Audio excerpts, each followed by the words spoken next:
Hi? I'm Ivania. My mother handed me a faded dress and said, "You're marrying him. No more questions." I didn't even know his last name. I didn't even get a cake with my name on it. They called it a wedding. But it felt more like a funeral. And just when they thought they'd gotten rid of me, I learned the man they forced on me was richer than everyone in that room combined. So here's what really happened, and why I never said goodbye. Have you ever been told where you belong by people who never knew your worth? Tell me where you're watching from. I read every single comment. The morning my mother handed me the dress, it was still damp at the hem.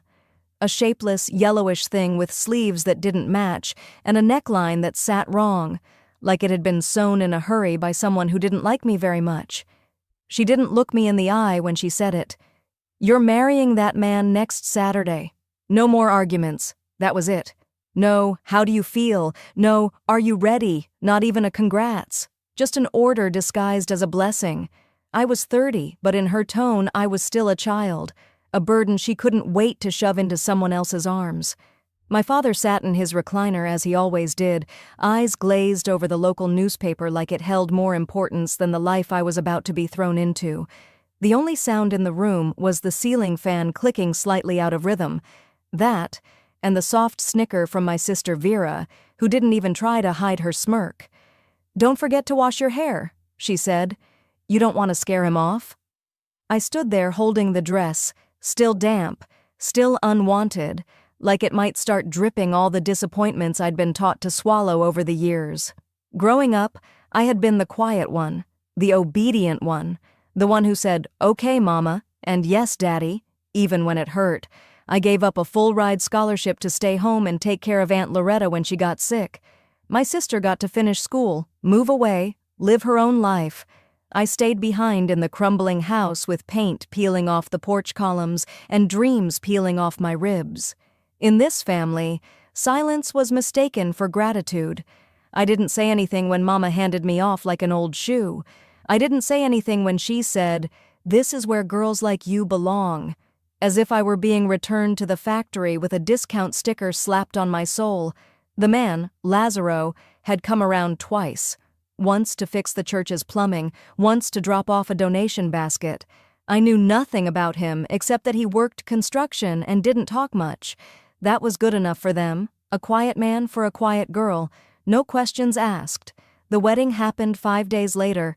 It was held in the small community chapel where the carpet smelled like mildew and the pews creaked like they were crying.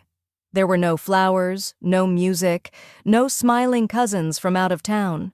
Just the pastor, looking half asleep, and a handful of silent onlookers who came more out of habit than celebration. Someone handed out a folded paper program. My name was misspelled on the front. Ivona Grace Thompson. I pointed it out to Mama. She glanced, shrugged. "It doesn't matter anymore." Doesn't matter anymore. No speech, no toast, no photographs, just a nod from the pastor and a "You may go now," that sounded more like a sentence than a blessing. After we signed the license, I heard Mama lean toward Vera, her whisper sliding through the stale air like a blade. Thank God we finally got rid of her. And that was that. No hug, no ride home, no, "We'll miss you." They watched as I climbed into Lazaro's dusty pickup truck, the door groaning as I pulled it shut. My white dress, cheap, borrowed, too tight around the arms, wrinkled under the seatbelt as he started the engine. We didn't speak. The gravel road stretched out like a scar between the church and the rest of the world. I held onto my purse, though it barely held anything. No phone, no wallet. Just a single handkerchief. White cotton with a stitched letter E in one corner. Aunt Loretta gave it to me before she passed. She always said, "No matter what they take from you, keep something with your name on it." I clenched it in my fist as the truck rattled forward, kicking up red dirt behind us. I looked out the window but didn't see anything.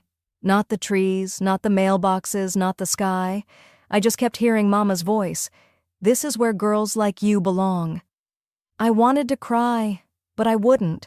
Not in front of this stranger I was now legally tied to. Not in the dress someone else picked, not because they'd won. No, if I was going to cry, it would be in silence. and later. Lazaro drove with both hands on the wheel, eyes fixed ahead. He wasn't unkind, just unreadable. I wondered what he thought of me. I wondered if he knew I had no choice. I wondered if he even cared. I wanted to ask him, "Do you think I deserve this?" But I couldn't form the words. Instead, I sat still, let the ride take me, and counted the turns in the road like they were stitches I could one day pull loose. And that was the day I buried my voice in a wedding dress I didn't choose. And I didn't say another word for the next 4 hours. The truck rattled down the narrow roads that wound through woods and forgotten farmland. The hum of the tires against gravel was the only sound between us. I sat stiffly in the passenger seat, staring out at moss-covered trees that blurred past in slow motion. He drove steadily, eyes on the road, hands resting firmly at 10 and 2. Lazaro. My husband. We hadn't said more than 10 words to each other. I didn't know what town we were headed to. Didn't ask. I wasn't ready to care yet. He glanced at me once, then back at the road. Not with pity, just curiosity maybe. Like he was trying to figure out what kind of storm he'd just married into. This wasn't a honeymoon. This was exile. Hours passed, and the trees gave way to signs of life. Low fences, tidy lawns, pastel shutters on small homes. Savannah, Georgia. I caught the name on a road sign just as the sun dipped below the horizon. He pulled into a driveway behind a larger, whitewashed house and parked beside a small guest cottage tucked into a garden that smelled faintly of rosemary and rain. The porch light was on. The steps had no cracks. The windows were clean. I expected mildew and neglect. Instead, I found lavender and silence. Lazaro stepped out first, walked around, and opened my door without saying anything. I followed him inside, clutching my purse like it was the only thing I had left from the girl I used to be. The guest house had just one bedroom, a small living room, and a galley kitchen. Everything looked second-hand, but cared for. Folded towels, swept floor, dishes drying neatly in a rack. A faint hum of a ceiling fan stirred the warm air. "You can take the bed," he said. "I'll sleep out here if that's all right." He didn't wait for a reply, just moved past me and opened a drawer, pulling out a few tools. Then he knelt in front of a crooked cabinet door and began tightening the hinge. The quiet was disorienting. Not the tense kind I grew up with, filled with glares and guilt, but gentle, like the kind that gives a person space to breathe. He cooked something simple, eggs, toast, and a slice of avocado. I waited for him to say grace or hand me a plate. Instead, he just said, "There's water in the fridge. You don't need to talk if you don't want to." I sat at the table. I ate, and for the first time in days, maybe longer, my breath came steady, not like a gasp for survival, more like air I was allowed to take. He fixed that cabinet, then he folded a dish towel, then he stepped outside without a word. I stayed in that chair, fork idle on my plate, staring out the window where dusk was painting the sky bruised purple. Later that night, after I showered and changed into an old t-shirt he'd left folded on the bed, I turned on my phone. Just one message. From my mother. "Don't come back. It's done. We've moved on." 7 words. Not even punctuation. Not even a love, Mom. I didn't cry. I didn't throw the phone or scream or ask why. I just powered it off and set it face down on the nightstand. They cut the cord so cleanly, I wondered if I ever mattered at all. I laid on the edge of the bed, too tired to get under the covers, still half-dressed with that stitched handkerchief pressed into my palm like a rosary. My mind kept expecting something bad to happen. A knock on the door, a shouted insult, a slammed cabinet, but none of that came. The room was cool. The sheets smelled like sunlight. I didn't dream of flowers or forgiveness that night. I didn't dream at all. I just slept, and that was enough. By morning, the sun had poured into the room like warm milk. I sat up slowly, the ache in my body less sharp than it had been. My eyes burned, but they were dry. The smell of toast reached me before I stepped out of the bedroom. On the kitchen table sat a plate of scrambled eggs and buttered toast. Steam still rose from the mug of coffee next to it. Lazaro was outside, standing barefoot in the small patch of garden behind the house. He was watering the tomato plants with slow, even movements, like it was something sacred. For a moment, I just watched him. The way he moved with purpose but no rush. No heavy sighs, no tension in his shoulders, just a man and a hose and the quiet earth. I stepped onto the porch. He looked up. "Thank you," I said, my voice a little hoarse from sleep or disuse. "You don't owe me anything," he replied, setting the watering can down. "Eat while it's warm." I stood there another second, then turned back toward the table. My stomach growled. But something else stirred too, something deeper. A kindness I couldn't place yet. But maybe, just maybe, I would. I sat with the plate in front of me, steam rising softly off the toast. I hadn't realized how hungry I was until the smell hit, eggs, pepper, butter just starting to cool, but it wasn't just the food, it was the note. Folded neatly beside the fork, written in simple ballpoint ink, "Saw yours was running low." A new bottle of shampoo sat next to it on the table. Something inside me paused. He hadn't asked if I needed it. He hadn't asked if he could buy it. He just noticed. Noticed without comment, without needing praise, without making it feel like a transaction. Still, my fingers hovered over the note longer than I expected. It's hard to trust gentle hands when the last ones left bruises I had to cover with makeup. I pushed the plate gently to one side, stood, and walked to the window. He was back at the garden again, quietly turning the soil with a hand spade. The man moved like someone who didn't need an audience. 3 days had passed since I arrived, each one folding into the next without friction. Lazaro never crossed into my space. He knocked before entering the hallway, asked nothing about my past, and didn't fill silences with meaningless chatter.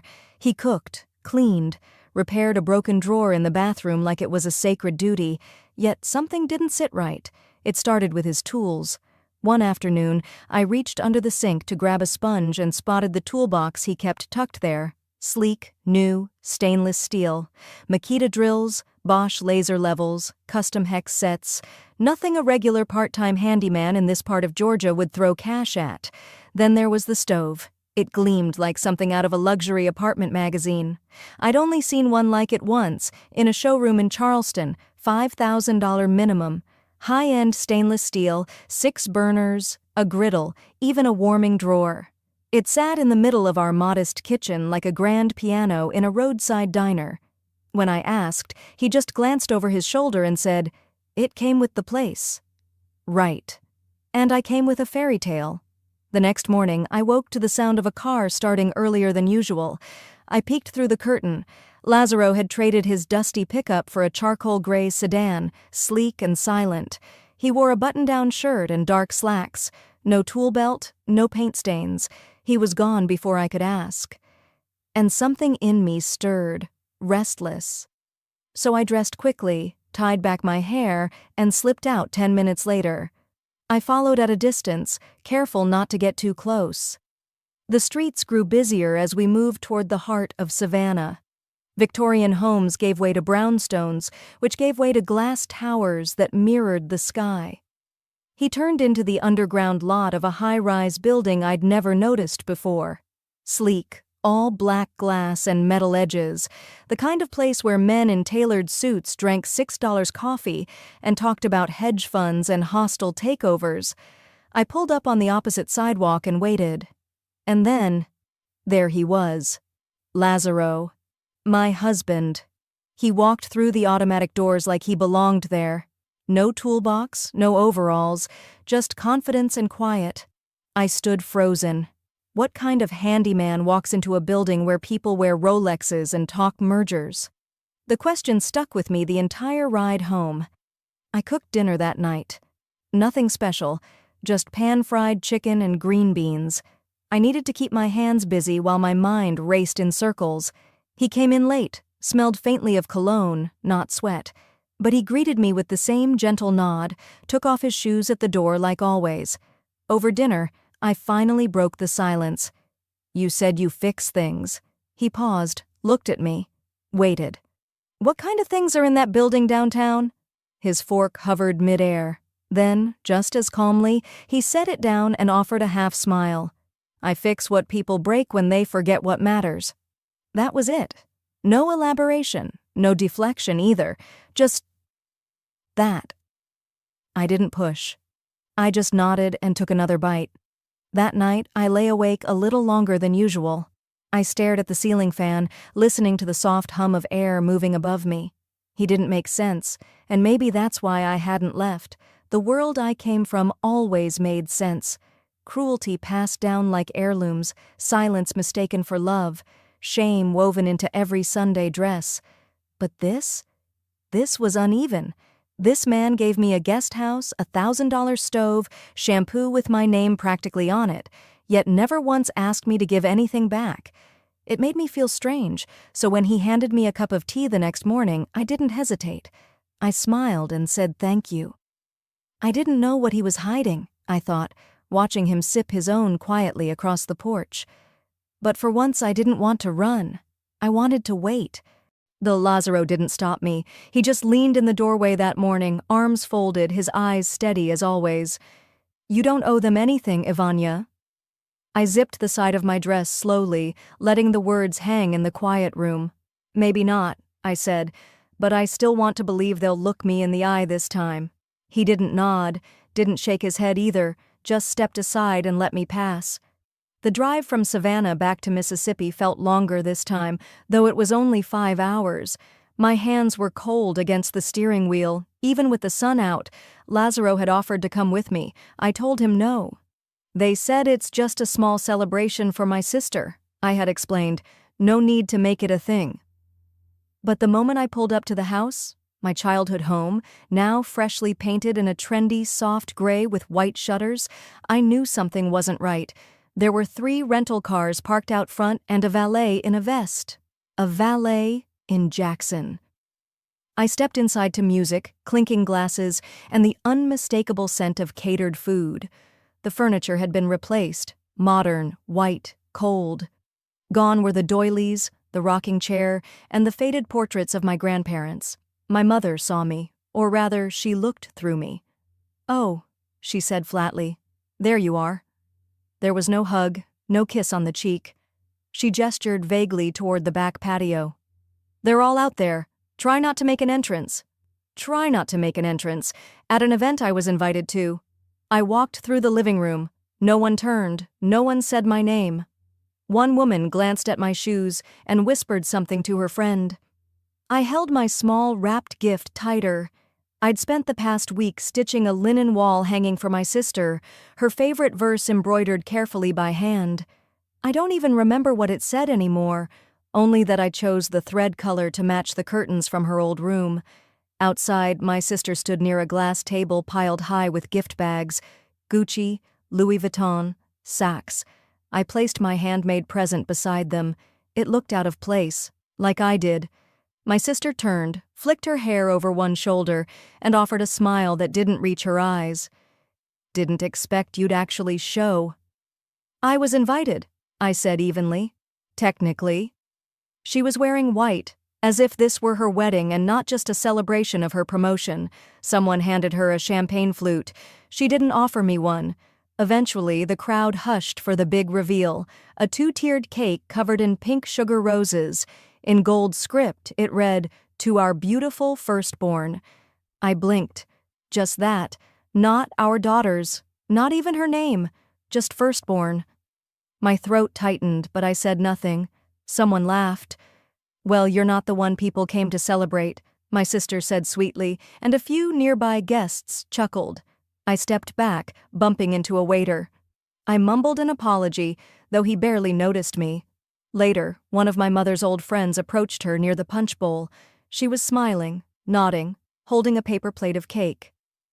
"You must be so proud of your daughters," she said. My mother didn't hesitate. "I only have one daughter. The other, she was a lesson we had to learn the hard way." My body went still. I didn't drop my plate. I didn't storm out or yell. I just stood. The edges of the world muffled, like I was underwater.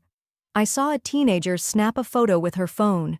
I heard the fizz of the soda fountain and the faint buzz of summer bugs outside. I carried my plate to the kitchen. Quiet. Careful. Set it in the sink. And turned to leave. As I crossed the hall, I heard her voice again, my mother's, low but not soft. "She's just a charity case, you'll see. This won't last." The hallway blurred. My feet moved on instinct. I didn't know if I was shaking from rage or grief, but I knew I couldn't stay another second. I stepped into the cool air of the porch, leaving behind the lights, the laughter, the cake that never had my name. I didn't cry, but something inside me tore loose that night. The air in Mississippi was thick, but it was the silence back in Savannah that felt heavier. When I got home, the porch light was still on. Lazaro must have left it for me. I stepped inside quietly, like I didn't want the walls to hear me. The warmth that once greeted me felt like it had vanished, replaced by something too still, too polite. The kind of quiet that doesn't soothe, just reminds you how loud your thoughts can be. There's a silence that heals, I remember thinking, and then there's the kind that tells you don't belong anywhere. I hung up my bag and went straight to the back room, not bothering to turn on the lamp. Lazaro had left a folded blanket on the edge of the bed and a cup of tea, still warm. Chamomile, my favorite. He always remembered. I didn't drink it. That night I didn't talk much. I didn't explain what had happened. Lazaro didn't ask. Instead, he made dinner. Something simple: grilled chicken, sweet potatoes, a salad with slices of peach. He placed the plate on the table without a word and sat across from me, reading something on his phone. No questions, no performance.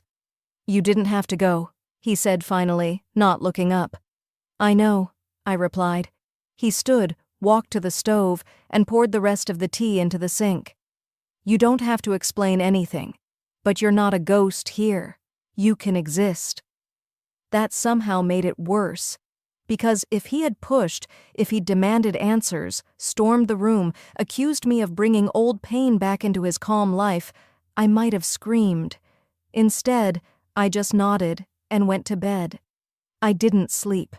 I laid there with my eyes open, replaying every word from my mother's lips. "She's just a charity case. You'll see. This won't last." The next morning, I was folding the blanket back into place when Lazaro tapped gently on the doorframe. "Invitation came for you," he said, holding a cream-colored envelope. "Well, for us, I think." It was heavy cardstock, thick and formal. "Dinner at the main house, Mr. Whitmore, the owner. Saturday at 7. "That's new," I said, frowning. "What's the occasion?" He shrugged. "No clue. Could be just neighborly politeness." I didn't answer right away. Saturday came fast. I wore a dark green dress, not fancy, just neat. Lazaro wore a blazer I hadn't seen before, charcoal gray and sharp across his shoulders. We walked across the lawn together, and for a moment I thought, maybe things are turning. The Whitmore home was grand, not in a flashy way, but like old wealth, polished wood, quiet servants, portraits that seemed to breathe. A woman in pearls opened the door. "Mr. Lazaro," she said brightly, eyes flicking over to me. "Oh, we weren't expecting a +1. That pause, the kind that lands like a slap just without the sound, my stomach tightened. Inside, as champagne flutes clinked and laughter bubbled from every corner, I drifted toward the back patio. I didn't want to hover. I just needed a moment. That's when I heard it. "She's just a guest, right?" a voice whispered behind a folding screen. "I mean, we only invited Mr. Lazaro. She's not expected." I didn't stay to hear the rest. I found the powder room and locked the door. Stared at myself in the mirror, skin too pale under the lighting, eyes too tired, shoulders pulled tight like I was bracing for another blow. I pulled the handkerchief from my purse, the one with the stitched E. The only thing I had taken with me the day I left that church in Mississippi. "Am I invisible even here?" I whispered. It wasn't dramatic. I didn't throw anything. I didn't sob. But the tears came. And this time, I let them. I sat on the floor, knees drawn up, and cried the way you do when there's nothing left to pretend. When the storm quieted, I fixed my face and walked out. Dinner continued like nothing had happened. I smiled, said thank you, clinked my glass. Later that night, back at the guest house, I stood by the sink washing off my makeup when Lazaro entered. I didn't turn around. "If you want a clean life," I said softly, "you can have it. I won't be the stain they warned you about." He said nothing. Not that night. But silence, I was learning, could hold more than just absence. Sometimes it held the weight of a decision not yet spoken. I didn't wait for his answer that night. After I said it, "I won't be the stain they warned you about," I just walked away. Into the bedroom, into the dark, into silence. But silence doesn't mean stillness. I didn't sleep. My body lay still, but my mind was pacing, questioning, reliving. That night wasn't heavy with sadness. It was bitter, sharp. By morning, the air outside had cooled. Spring in Savannah carried this strange sweetness, like jasmine trying to grow through cement. I stood in the kitchen pouring coffee when Lazaro walked in, buttoning the cuff of his sleeve. "You're up early," he said. "I don't sleep much lately." He reached for a banana, peeled it without looking at me. "There's a dinner tonight at the Whitmore house. They asked if I'd bring someone." I turned skeptical. "They asked for me?" He paused. "They said +1. I said your name." I took a sip. "That's not the same." "No," he agreed, "but it's a start." That evening, I stood in front of the small mirror in our hallway and tied my hair back into a simple knot. No makeup, no ornaments, just the stitched handkerchief tucked neatly into the sleeve of my dress. Navy blue, plain, but dignified. I didn't dress to impress anyone. I dressed to remind myself who I was. As we approached the estate, I felt my stomach tighten, not from fear, from clarity. "They don't have to expect me to exist for me to take up space," I murmured. Lazaro glanced over but said nothing, just held the door for me when we arrived. Inside, the same marble floors gleamed under soft chandeliers. A woman in a black dress rushed over, clipboard in hand. "Oh, thank goodness, Mr. Lazaro," she chirped. "We need someone to help plate the hors d'oeuvres. We're behind." She turned to me without even asking who I was and handed me a tray. "Just arrange them neatly, napkin under each." I looked at Lazaro, but he had been pulled aside by the host. I could have corrected her. I could have set the tray down. But I didn't. I took the tray, walked toward the kitchen, and arranged the shrimp canapes with deliberate care. Neat rows, small touches of parsley, everything balanced. "If I'm serving," I whispered, "I'll serve like a queen." I glided through the crowd, offering plates to men in cufflinks and women with diamonds. They barely looked at me. I didn't mind. The power of invisibility is that you hear everything. Halfway through the dinner, I heard the click of heels. A familiar gait, Vera. She entered like she was walking onto a stage, hair curled perfectly, a pearl set at her throat.